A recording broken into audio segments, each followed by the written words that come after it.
Crime control news में आप तमाम का इस्तकबाल है। ऐसा ईमान ऐसी लगन, हज के लिए कुदरत ने भी तैयारा वापस मोड़ दिया। ये लीबिया के एक नौजवान हाजी की हैरान कुन दास्तान है, जिसे ना लेकर जाने वाले तैयारे को 2 बार फिजा से वापस लौटना पड़ा। लीबिया के अवाम ने इस अनोखे और दिल को छू लेने वाले वाक़े पर भरपूर रद्द-ए-अमल जाहिर किया है। जो हाजी आमिर अल महदी के साथ पेश आया, ये वो खुश नसीब शख्स है जिसकी नीयत इतनी पुख्ता और दिल इतना सच्चा था कि खालिक कायनात ने इसे हज की सआदत बख्शने के लिए तैयारा 2 बार वापस लौटाया। ये वाक़या 26 मई 2025 को नशर होने वाले अल जजीरा के प्रोग्राम शबकात में जेर बहस आया। हुआ कुछ यूं कि जुनूबी लीबिया के सफा एयरपोर्ट पर मौजूद हुक्काम ने आमिर अल महदी को पासपोर्ट के एक मसले की बुनियाद पर तैयारे में सवार होने से रोक दिया। फ्लाइट के वक्त हज्जाज जाने वाले मुसाफिरों के नाम पुकारे गए, लेकिन इसे अंदर जाने नहीं दिया गया। फिर तैयारा अपने मुकर्ररा वक्त पर उड़ान भरकर रवाना हो गया, लेकिन अल महदी न मायूस हुआ न एयरपोर्ट की रवानगी हॉल से निकला। वो पूरी इस्तिकामत और यकीन से कहता रहा, मैंने नीयत बांध दी है, मैं हज के लिए जा रहा हूँ और मैं जाऊंगा। लोगों ने समझाने की कोशिश की कि भाई, फ्लाइट जा चुकी है, अब तुम्हारा जाना नामुमकिन है, लिहाजा घर चले जा। अल्लाह से मांगो कि अगले साल तुम्हें हज की सआदत नसीब फरमाए। मगर आमिर ने किसी की नहीं सुनी और कहा कि देखना, मैं हज पर चला जाऊंगा। इधर कुदरत को कुछ और ही मंजूर था। तैयारा आसमान में पहुंचकर अचानक फनी खराबी का शिकार हो गया और वापस एयरपोर्ट लैंड कर गया। ये मौका अल महदी के लिए एक नई उम्मीद की किरण बन सकता था, मगर जब तैयारा वापस आया और अल महदी को सवार होने की इजाज़त तलब की गई, तो पायलट ने सीढ़ी खोलने से इनकार कर दिया। तैयारे की फनी खराबी दूर कर दी गई और वो एक बार फिर उड़ान भर कर फिजा में बुलंद हो गया, अल महदी को पीछे छोड़कर। मगर वो मर्दे मोमिन ना तो मायूस हुआ और ना ही घर लौटा। हुक्काम ने इसे समझाने की कोशिश की कि अब कोई उम्मीद बाकी नहीं, लेकिन इसका जवाब ईमान से लबरेज था। ये जहाज मेरे बगैर नहीं जाएगा, ये फिर लौटेगा। और हैरत अंगेज तौर पर वही हुआ। तैयारा एक और फनी खराबी का शिकार हुआ और मजबूरन इसे दोबारा एयरपोर्ट आना पड़ा। अब की बार पायलट ने ऐलान किया, जब तक आमिर अल महदी सवार नहीं होगा, मैं जहाज नहीं उड़ाऊंगा। चुनाचे ऐसा ही हुआ। वो लम्हा जब अल महदी बिलाखिर तैयारे पर सवार हुआ, इसकी वीडियो सोशल मीडिया पर वायरल हो गई। उस वक्त महदी की खुशी दीदनी थी। ये नाकाबिले यकीन वाकया सोशल मीडिया पर मौजूए बहस बन गया। किसी ने इसे सिद्क़न नीयत की फतह कहा, तो किसी ने लीबिया के हवाई निज़ाम की बद इंतज़ामी पर तनकीद की। एक सारिफ अल अब्तसामा ने लिखा, जब तैयारा 2 बार सिर्फ तुम्हारे लिए वापस आए तो ये आम बात नहीं, तुम्हारा अल्लाह से कोई खास नाता है कि इसने तुम्हारी दुआ कबूल कर ली। एक और सारिफ आलुन ने कहा, जब हुस्ने नीयत अमल से आगे हो, हुस्ने ज़न अल्लाह से मजबूत हो और तवक्कल खालिस हो, तभी ऐसी करामात ज़हूर पजीर होती है। अल्लाह अपनी कुदरत से सब कुछ मुमकिन बनाता है।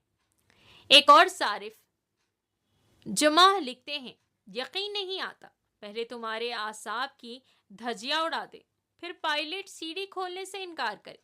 हम लीबियाई लोग वाकई हर चीज को पेचीदा बना देते हैं। लेकिन अल महदी की साबित कदमी और अल्लाह पर कामिल यकीन रंग ले आया।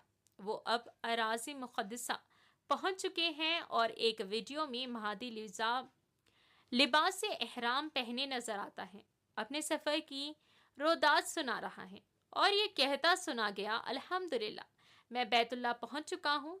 हकीकत ये है कि दिल से निकली हुई पुकार अर्श को हिला देती है। उड़ते तैयारे को रोकने वाली भी वही ज़ात है जो नियतों के हाल जानती है। वाकई मेहदी, तेरे और अल्लाह के दरमियान कुछ खास नाता था, कोई खास ताल्लुक था, कोई बड़ा गहरा ताल्लुक। काश हमें भी नसीब हो। اسی طرح کی مزید اپڈیٹس کے لیے ہمارے چینل کرائم کنٹرول نیوز کو فیس بک، انسٹاگرام اور یوٹیوب پر فالو کریں اور شیئر کرنا نہ بھولیں۔ Crime control news, Hyderabad.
پر نظر رکھنے کے لیے ہمارے چینل کو لائک، شیئر اور سبسکرائب ضرور کیجیے۔ Crime control news, Hyderabad.